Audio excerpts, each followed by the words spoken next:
Welcome to the Beauty Equation podcast, where beauty meets biology, psychology, and art history. This podcast is hosted by myself, Dr. Christelle Oliver-Dussault, Dr. Harpreet Lotay, and a beauty industry expert, Amanda Manholt. This is your space to reclaim agency over aging and beauty on your terms. We're cutting through the noise with evidence-based insights and real talk about aging, self-perception, and modern treatments. No quick fixes, no fluff. Just honest conversations to empower you to define beauty for yourself. Hello, and welcome back to the Beauty Equation podcast. I'm Amanda Manholt, and I'm joined today by my lovely co-hosts. I'm Dr. Christelle Oliver-Dussault. And I'm Dr. Harpreet Lotay. And what I wanted to chat about with you today is hyperpigmentation or brown spots, because I feel like this is, we're filming this in June, and probably for the last 3 weeks, we've had people phoning and popping in and going, oh my gosh, all of us, the sun's been out and I have this big spot. What can I do to fix it right now? And, as with lots of things we do, there's not really one easy, straightforward answer. So I wanted to talk about what things people can do if they're bothered by disordered pigment, brown spots, whatever you want to call it, in the summer. And is there anything they can do? Yep. I think it's a great topic, because the other thing that's important for us to, I suppose, discuss is that you may be offered treatments that might do more harm in the summertime, that we can do things, but as a general rule of thumb, any energy-based device like a laser, a light therapy, IPL, you probably should steer clear from that in the summer months, but that doesn't mean that you can't do anything. And the reason you should steer clear of it is, and I think it was the way you explained it to me, Dr. Lotay, a few years ago, is that our skin pigment cells, our melanocytes, in the summer months, they get really excited. There's like these little minions popping up in the skin. And because they're excited at different levels, when any light device goes and tries to target them, they'll respond differently. So if you do that in the summer month when your skin is already excited, you have no idea what that result is going to look like. You might have ones that jump super high and then you're actually getting more pigment, others that don't respond, and others that do. So you'll end up creating more problems. But that doesn't mean that there isn't anything that you can do. It just means usually in the summer months, you're shying away from light-based therapies and going more towards topicals. And then there are some in-house treatments that we can do in combination, but steer clear from light-based therapies. I think one of the myths that there are around pigmentation is people think that it's like a spot on the skin you can wipe out, like out damn spot, but it's not. By the time you have a spot that you can see visibly on the skin, it's really a symptom of what's going on underneath. What you're having underneath is a chronic issue that is sometimes associated with aging. And sometimes it's an example of a scar or damage that has happened to melanocytes underneath. That pigmentation that you see on top is just a visible symptom. So even if we were to do a peel or to do something where we actually make it look like the spot's not there, the damage and the underlying issue with the melanocytes underneath is still there, and you have to treat it like a chronic problem. So just like we start to think about losing weight in the summer when we're going to wear our bikinis and all that, we start to think about treating pigmentation in the summer when we start to see it. But really, we need to start managing pigmentation on a year-long process where we're doing lasers and light-based treatments in the wintertime, when we can really put enough energy into the skin to get down to the layer of the actual damage and start to do some photobiomodulation, where we're actually changing the expression and the way that those little minions behave on a baseline level. And then in the summertime, we want to give them some topicals or do some treatments like microneedling to keep them kind of calm and sedate, so they don't create more issues in the summertime when they're being stimulated by the sun. Yeah, really, I like to think summer is more about maintenance. Yes. or getting ready for the autumn. So I think this is where skincare is so important. So, Mhm. you can continue doing your usual washing your face twice a day, doing your exfoliation to try to keep the skin cells turning over. And then with that prime skin, using active ingredients. And there's quite a few. I know you'll probably hear so many online and in the pharmacy, and you're like, well, what works, what doesn't work? There's a few key ingredients that work really well. Tranexamic acid is one of those. That is really helpful. Azelaic acid as well too, and that has the added benefit that it's quite anti-inflammatory. And in conditions, for example, like melasma, where it isn't just simple UV-based aging, there's a lot going on deeper in the surface, like you mentioned, with hormones stimulating it, heat stimulating it, disordered vascular supply to the area. It can help with that inflammation. And then niacinamide is another one too. Those are kind of three really helpful ingredients. And then kojic And we acid is and kojic acid. Yeah. a lot of people also think that you have to stop your retinols in the summertime, Mm. and that's not always true. It is true if you're new to retinoids and your skin hasn't acclimatized to it, you may want to back off on your retinol. If you're still having some irritation or reaction to your retinol, but if you've been using it for months and months and months, and you can use retinol without any sort of irritation, there's no real reason to stop your retinol, and that is an important topical that helps with pigmentation as well. So keep that in mind. What I find is that in the summertime, although we use sunscreen, we don't use enough. Hmm. And many people don't know how much sunscreen they should be using. So, as a rule of thumb, especially for people who have pigmentation on their face, I say use 2 finger lengths worth twice a day. So, if you think about that, that's a lot of squeezes of your sunscreen. And for most people, their bottle of sunscreen should only last them a couple of weeks. And most of us have had our sunscreen for, I don't know, a month or 2 or more or longer? Go, oh, it's expired. I'm always blown away when people tell me they're going on a 10-day or 2-week vacation and they're like, oh yeah, this should be enough. And I'm thinking, uh, are you wearing a suit from like your I think sunscreen should be thought of as a daily essential, and it doesn't matter whether it's winter or summer. totally. Mhm. Because you do have UVA rays that go through cloud, they go through window. And then in conditions like melasma, you're really, really susceptible to just visible light and that higher spectrum as well, and kind of those bluish, purplish, and even the light that you're getting from your computer screen. Totally. And so the type of sunscreen used does matter. So making sure that you have the zinc, the titanium, or the chemical ones will work as well too.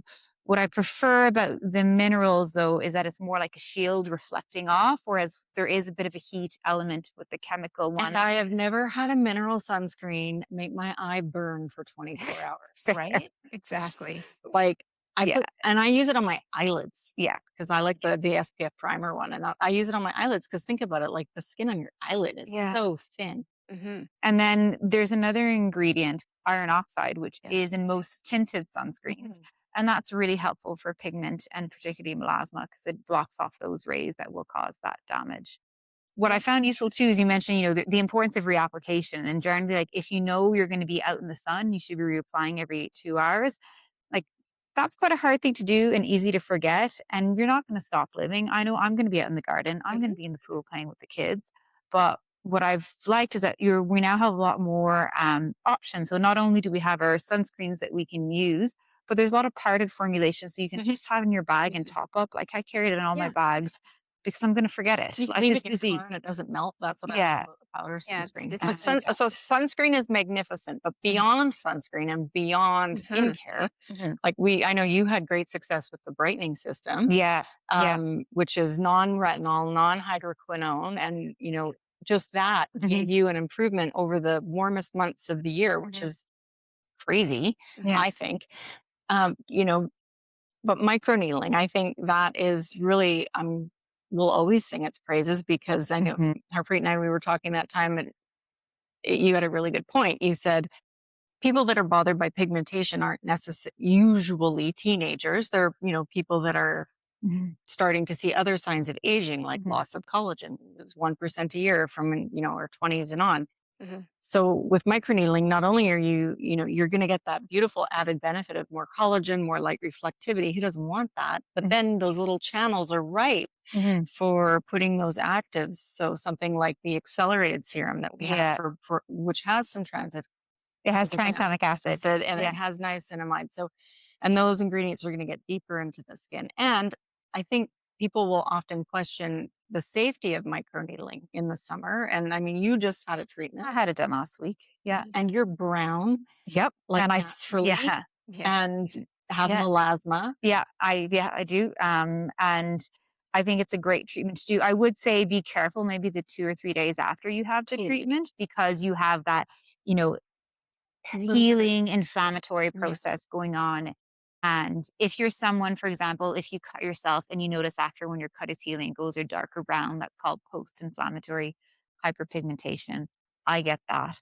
When you're in that healing phase of the microneedling, maybe try to stay out of the sun, wear your hat. If you know you're going to be out, be a bit more careful. But beyond that, it's the usual rules apply. It's not like you're getting a laser or anything like that done. I think you did it, Friday? What day was it?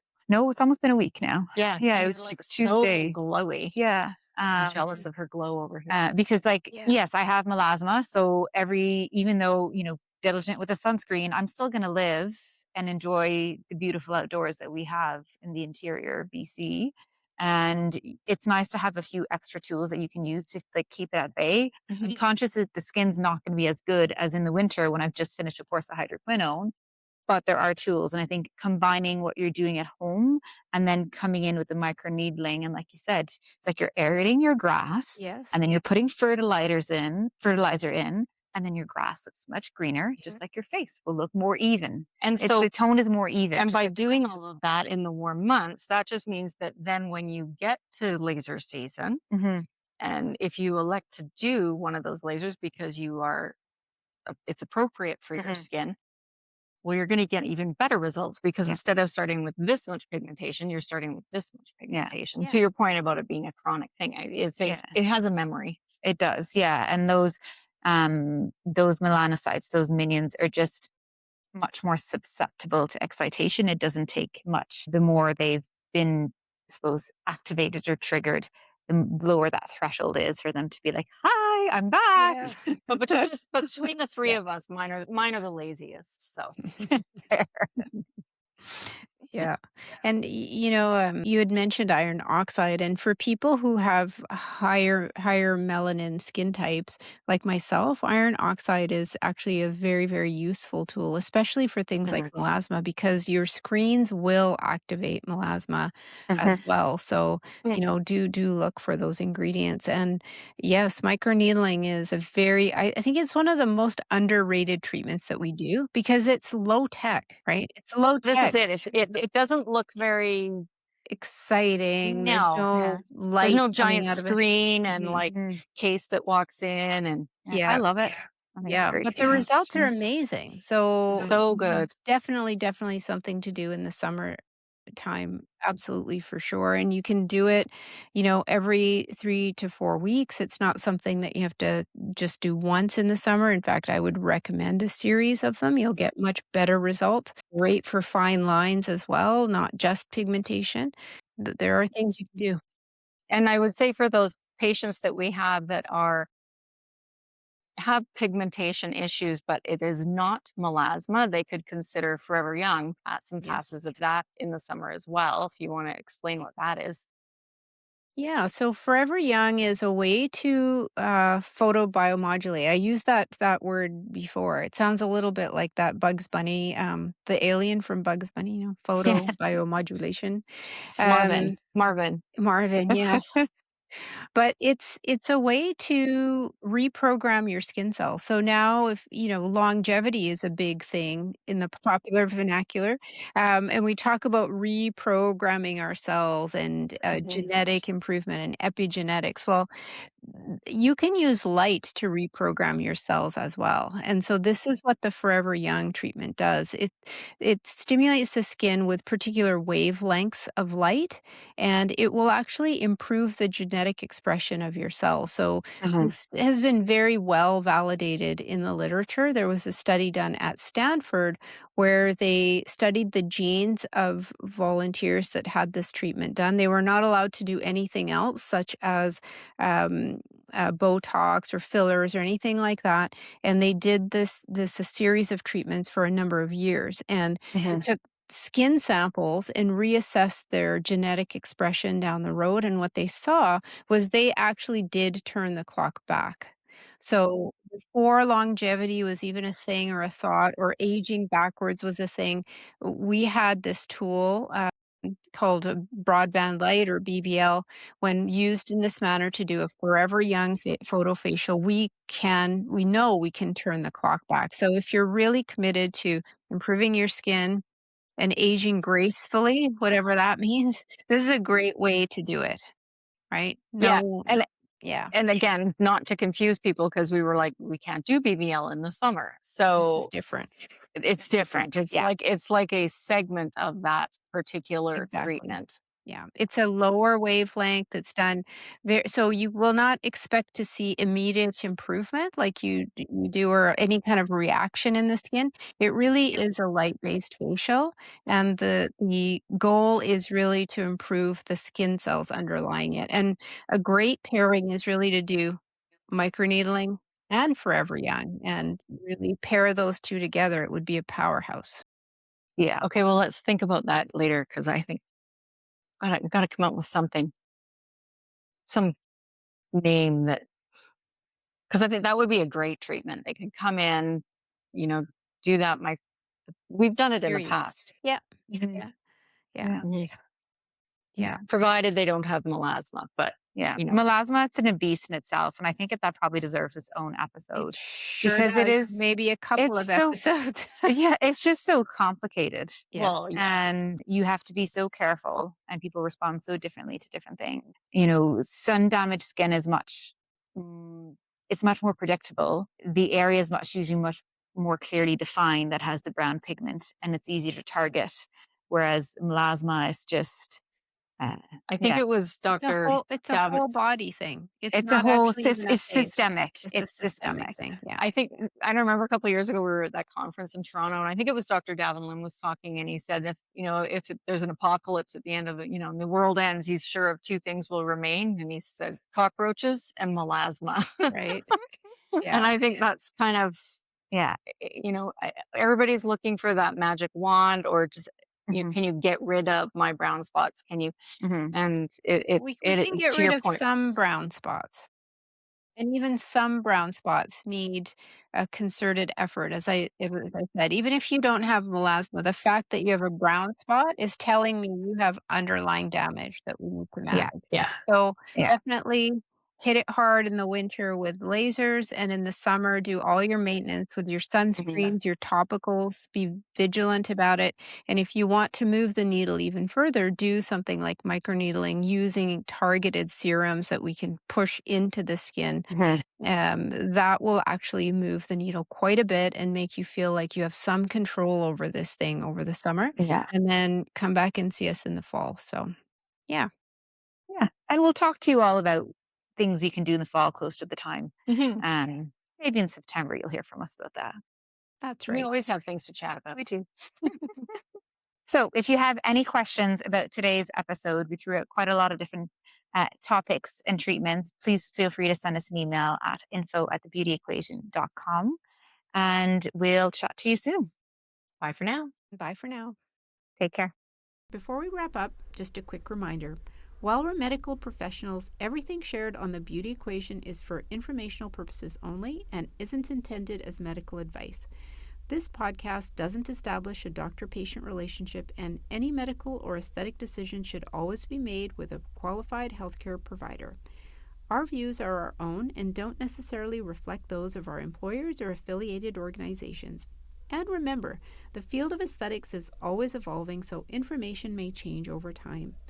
See you next time on The Beauty Equation. Thank you for tuning in today. If you enjoyed today's episode, don't forget to like, comment, and share it with someone who might need to hear it too. We'd love to hear your thoughts or questions. You can send us an email at info@thebeautyequation.com. and you might hear your question answered in future episodes. You can also find us on Instagram at Dr. Christelle MD, at H. Lotay MD, and at Crow's Feet in Confidence. Until next time, keep questioning the equation.